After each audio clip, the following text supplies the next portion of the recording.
If you want to get the maximum amount of profit from a website, you need to get as much traffic as you can. If you want to get the maximum amount of traffic to your website, you need to get to the top of Google.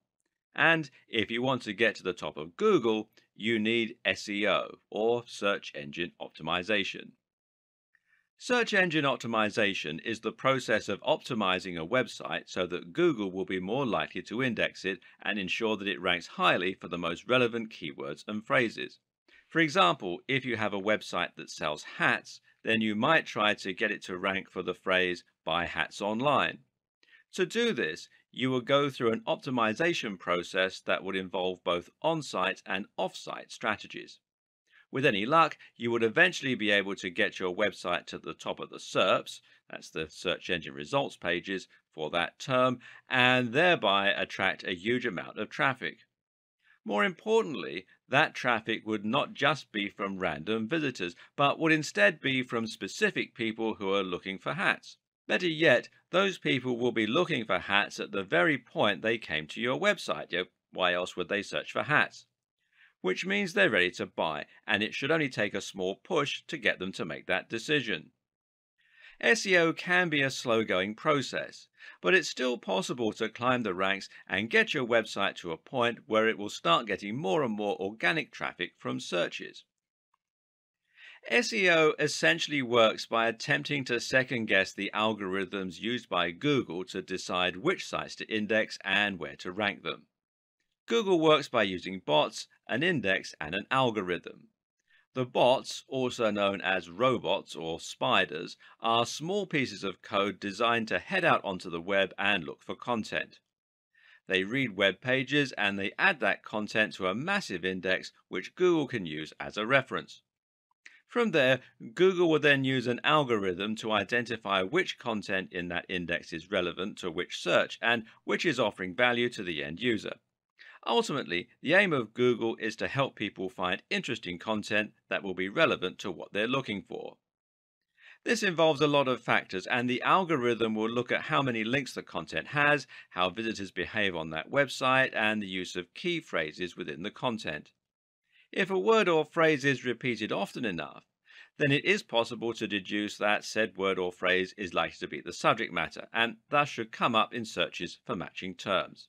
SEO basically works by predicting and guessing how the algorithm works, because no one can be completely sure, and then using that information in order to engineer your website to get the maximum number of hits.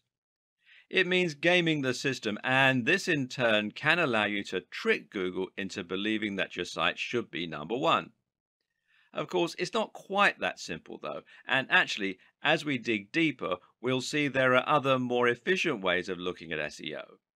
Apart from anything else, Google is constantly updating its algorithms, usually with words beginning with P like penguin, panda, and pigeon, and that means second-guessing Google can get you into trouble. Being effective at SEO means having an up-to-date understanding of how it works and knowing the core principles that underpin the different strategies. That's where this video series comes in. Keep watching and you'll learn which old, outdated strategies you need to avoid, how to work with Google to get the very best results, and how to future-proof your site for upcoming changes. This is the modern guide to SEO for modern marketers and site owners. This is your SEO Bible and your key to unlocking incredible success on the web. If you want to get the maximum amount of profit from a website, you need to get as much traffic as you can. If you want to get the maximum amount of traffic to your website, you need to get to the top of Google. And if you want to get to the top of Google, you need SEO, or search engine optimization. Search engine optimization is the process of optimizing a website so that Google will be more likely to index it and ensure that it ranks highly for the most relevant keywords and phrases. For example, if you have a website that sells hats, then you might try to get it to rank for the phrase buy hats online. To do this, you will go through an optimization process that would involve both on-site and off-site strategies. With any luck, you would eventually be able to get your website to the top of the SERPs, that's the search engine results pages for that term, and thereby attract a huge amount of traffic. More importantly, that traffic would not just be from random visitors, but would instead be from specific people who are looking for hats. Better yet, those people will be looking for hats at the very point they came to your website. Why else would they search for hats? Which means they're ready to buy, and it should only take a small push to get them to make that decision. SEO can be a slow-going process, but it's still possible to climb the ranks and get your website to a point where it will start getting more and more organic traffic from searches. SEO essentially works by attempting to second-guess the algorithms used by Google to decide which sites to index and where to rank them. Google works by using bots, an index, and an algorithm. The bots, also known as robots or spiders, are small pieces of code designed to head out onto the web and look for content. They read web pages and they add that content to a massive index which Google can use as a reference. From there, Google will then use an algorithm to identify which content in that index is relevant to which search and which is offering value to the end user. Ultimately, the aim of Google is to help people find interesting content that will be relevant to what they're looking for. This involves a lot of factors, and the algorithm will look at how many links the content has, how visitors behave on that website, and the use of key phrases within the content. If a word or phrase is repeated often enough, then it is possible to deduce that said word or phrase is likely to be the subject matter, and thus should come up in searches for matching terms. SEO basically works by predicting and guessing how the algorithm works, because no one can be completely sure, and then using that information in order to engineer your website to get the maximum number of hits. It means gaming the system, and this in turn can allow you to trick Google into believing that your site should be number one. Of course, it's not quite that simple though, and actually, as we dig deeper, we'll see there are other more efficient ways of looking at SEO. Apart from anything else, Google is constantly updating its algorithms, usually with words beginning with P like penguin, panda, and pigeon, and that means second-guessing Google can get you into trouble. Being effective at SEO means having an up-to-date understanding of how it works and knowing the core principles that underpin the different strategies. That's where this video series comes in. Keep watching and you'll learn which old, outdated strategies you need to avoid, how to work with Google to get the very best results, and how to future-proof your site for upcoming changes. This is the modern guide to SEO for modern marketers and site owners. This is your SEO Bible and your key to unlocking incredible success on the web. We're going to start this series with a little history lesson. Why? Because understanding how SEO used to work, how it has progressed, and what you now need to avoid is a very good way of creating context and helping you to understand what SEO means today. When SEO was first born, Google's algorithm was a lot simpler and manipulating it to your own ends was a lot easier as a result.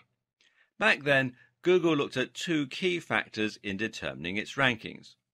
Those factors were keyword density and links profile.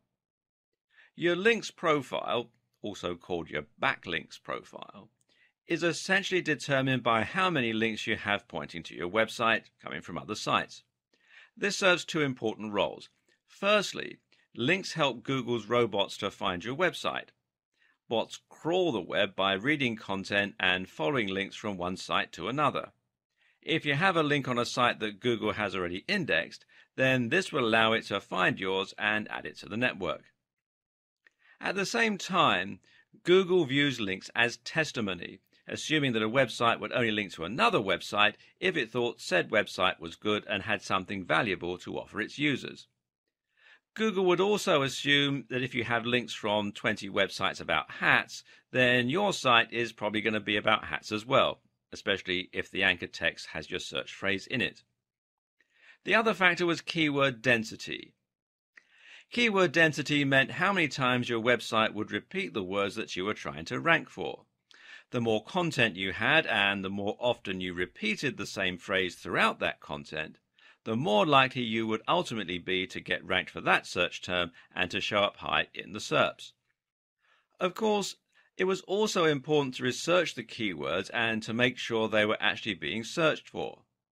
For this, marketers could use Google's keyword research tool in order to check the volume of searches and to get an idea about how much competition there was. A savvy optimizer would then be able to look at terms with the highest search volumes and lowest amount of competition and then try to rank for those phrases specifically. This simple algorithm makes a lot of sense in theory and should have helped Google to find content that people will be looking for quickly and easily. It would read the content in order to see which site was the most relevant for that term, and it would look at which sites had the most links from other websites. But the problem was, people eventually cottoned on to the way this worked and began to take advantage of it. Search engine optimizers realized that all they had to do to get to the top of Google was to create as many links and as much content, with keywords, as possible. So webmasters began to spam link directories and content farms, submitting their links everywhere they possibly could. They began to pay other content creators to place links on their pages, and they would also trade links. Most websites ended up with a massive list of links somewhere on one of their pages, and these would just be other random sites that had contacted them and asked to exchange links. Worse was what started to happen to content. In a bid to create as much content as possible and to use the keywords as often as possible, creators began to churn out content in huge quantities while giving no regard to quality. They also began using keyword stuffing, which essentially means repeating keywords over and over again, even when it doesn't make any sense. A typical website from the early 2000s might read, "Are you looking to buy hats online? Then you have come to the right Buy Hats Online website. This is the best place to buy hats online for anyone who wants to buy hats online, Carolina." As you can see, this content is completely nonsensical and will be highly off-putting for any real visitors looking to make a purchase. And then it got worse still. Creators began to actively steal content from other site owners and spin it in order to make it unique. Now, Google won't rank duplicate content, otherwise it would risk making every search result identical. So, content spinning, as it came to be called, essentially means that you're taking an article or a blog post and using software in order to exchange many of the words for synonyms. So a sentence that read, "These are the softest, warmest and most attractive hats on the net," would become, "These are the most comfortable, most insulating and most beautiful hats on the web." And because the site owner didn't have to write that content themselves, this meant they could publish thousands of posts in a short space of time and bomb Google. Well, that's the theory at least. The reality is that, unfortunately, most spinners do this instead. These is the squitty-ish, hottest and very best beautiful hats on the fishing net. Again, it's just gibberish. So, by placing thousands of links on other sites, using their keywords as the anchor text, and by filling their sites with tons of useless content, website owners were able to get themselves to the top spot of Google. This system was so easy to abuse that some people could even get completely unrelated websites to the top of specific SERPs against the owner's will. You could make it so that searching for "big idiot" would bring up a picture of your friend, for example. This was called a Google bomb. Obviously, this started to make a mess of Google's results, and so Google had to adapt and get smarter.